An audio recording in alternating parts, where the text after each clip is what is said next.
presión arterial, porque están de acuerdo que la frecuencia cardíaca y el volumen sistólico me determinan o me modifican, mejor dicho, a la presión arterial.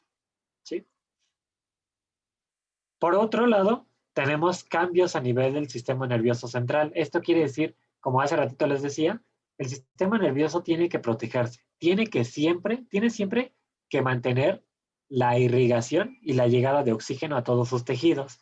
Esto quiere decir que si el cerebro detecta que el flujo sanguíneo desciende, es decir, que no está llegando suficiente oxígeno, las propias neuronas de la médula oblongada se van a excitar, o sea, se van a estimular, específicamente las neuronas vasoconstrictoras, o sea, voy a favorecer una vasoconstricción generalizada en todo el cuerpo, pero al mismo tiempo voy a estimular a las neuronas cardioaceleradoras, es decir, voy a estimular la frecuencia cardíaca.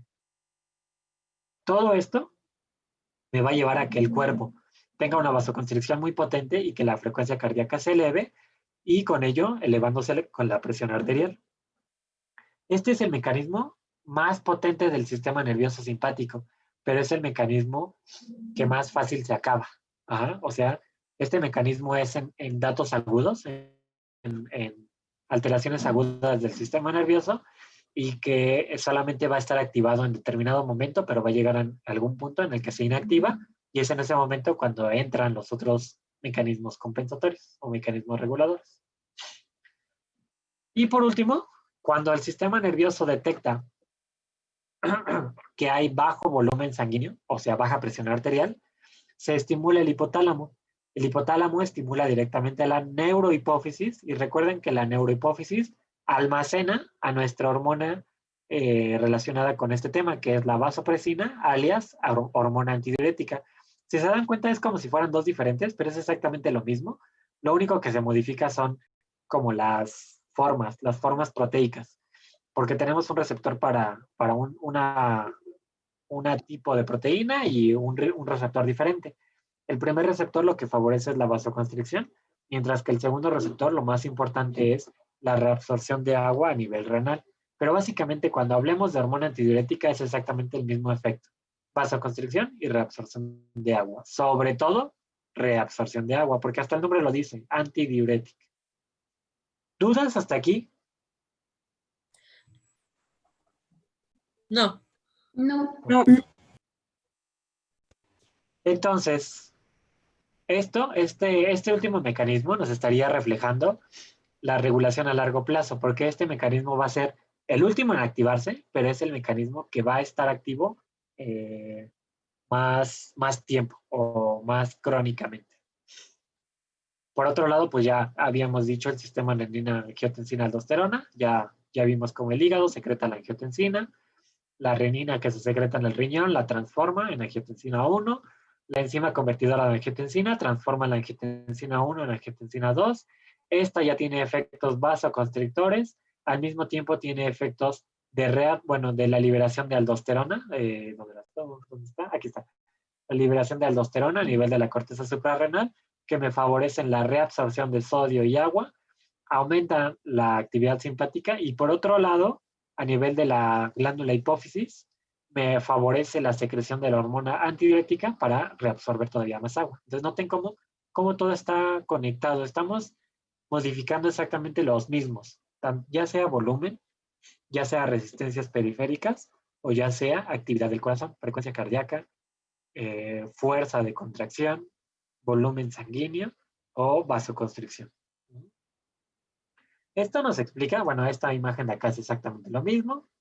Y ya, esta tabla, este cuadro nos resume exactamente todo lo que acabamos de decir. A nivel simpático, pues el incremento de la estimulación simpática, la presencia de ciertos receptores que me favorecen la vasoconstricción y reabsorción de sodio, el sistema renina-angiotensina-aldosterona y todo lo que me favorece.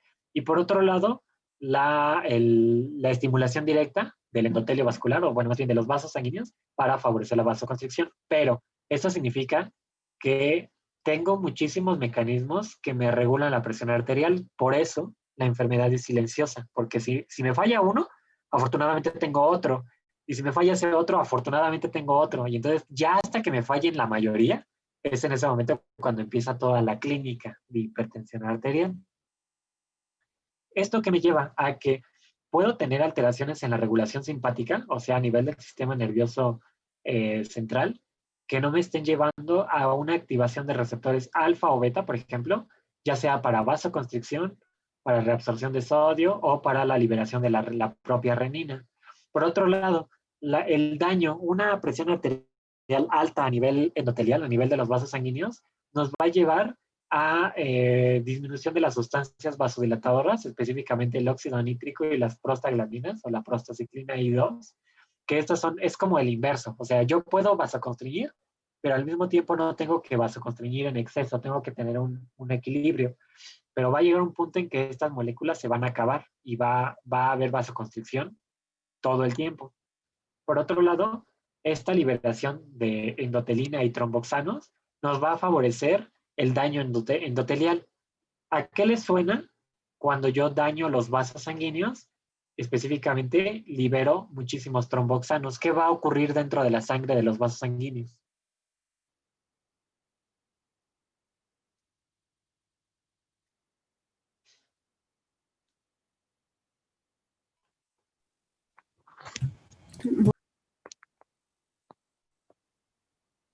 Una trombosis o algo así. Exactamente. Ajá. Entonces va a favorecer la trombosis, la formación de trombos intravasculares, porque es como si yo estuviera inflamado en los vasos todo el tiempo. Y esto entonces ocasiona que se formen trombos, que se ocluyan las paredes que se ocluya más bien la luz del vaso.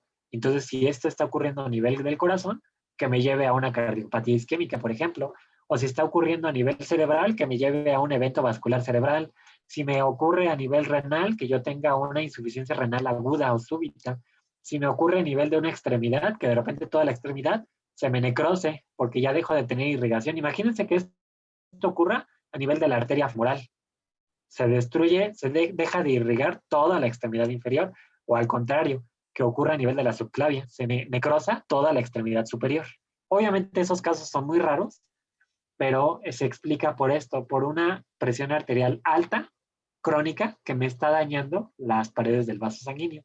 Y por otro lado, la sobreestimulación de este eje me puede ocasionar daños a nivel renal por esta hipersecreción de renina, daño secundario a una reabsorción todo el tiempo de sodio y agua, de la aldosterona, daños a nivel de la suprarrenal por el exceso de secreción de esta hormona, o a nivel del miocardio por esta vasoconstricción, hacer que el corazón tenga que tratar de vencer esta fuerza, esta resistencia, todo el tiempo, porque los vasos sanguíneos están en vasoconstricción crónica, y entonces el corazón tiene que crecer para tratar de vencer la resistencia periférica, y esto me lleva a hipertrofia del miocardio.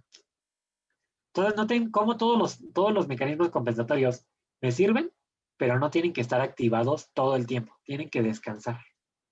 Esto me lleva entonces a que la hipertensión es un síndrome de etiología múltiple, ¿ah? Porque puede tener muchísimas causas que aportan al fallo de estos mecanismos compensatorios.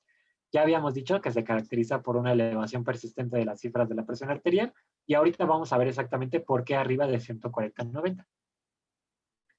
Para hipertensión arterial, igual que en muchísimas otras enfermedades, tenemos factores de riesgo modificables y no modificables.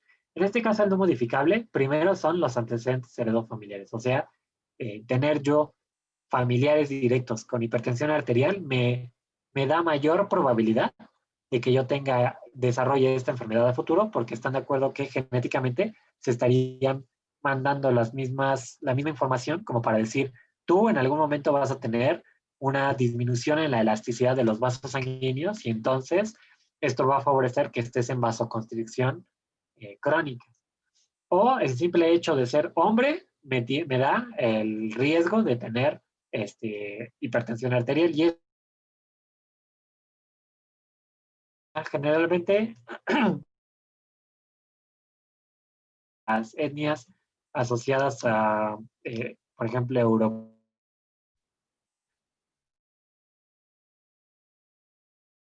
O sea, ser blanco me lleva a mayor riesgo de hipertensión arterial, a diferencia de la raza negra. ¿Como los albinos? Doctor?